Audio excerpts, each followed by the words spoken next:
Sejumlah warga masih melaksanakan tradisi ziarah kubur pada hari kedua Hari Raya Idul Fitri 1447 Hijriah. Ziarah dilakukan di pemakaman Muslim Wanasari, Jalan Maruti nomor 13, Denpasar.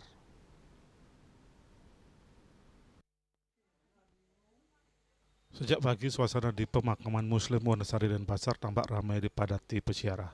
Warga tidak hanya berasal dari kota Denpasar, tapi juga datang dari wilayah Badung hingga Kelungkung untuk mendoakan keluarga dan kerabat yang telah berpulang.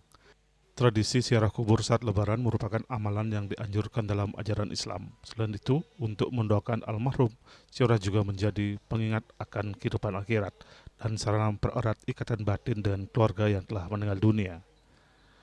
Dalam pelaksanaannya, peziarah biasanya memulai dengan berwudu, mengucapkan salam kepada ahli kubur, menghadap kiblat, membaca ayat suci Al-Quran atau tahlil, dan memanjatkan doa. Peziarah juga diimbau menjaga adab seperti tidak menginjak atau duduk di atas makam. Salah seorang peziarah asal Dalung, Purwahyuni, mengaku rutin melakukan ziarah untuk mendoakan suami, mertua, ipar hingga sahabat. Ia menyebut ziarah tidak hanya dilakukan saat Lebaran, tetapi juga kerap dilakukan pada malam Jumat.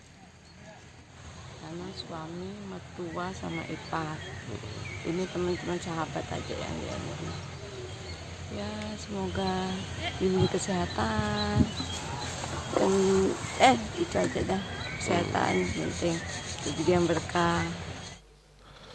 Hal senada disampaikan Rohyani, peziarah asal Kelungkung yang datang bersama suaminya Muhammad Mulia.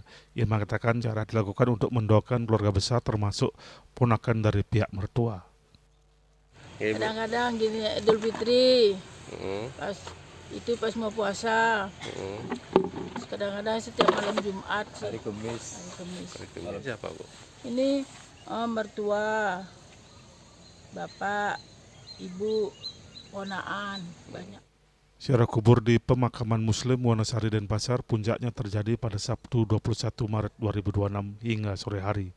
Ziarah kubur di momen Lebaran tidak hanya menjadi tradisi tahunan, namun juga wujud penghormatan dan doa yang terus mengalir bagi para leluhur, sekaligus pengingat bagi umat untuk selalu meningkatkan keimanan dan ketakwaan.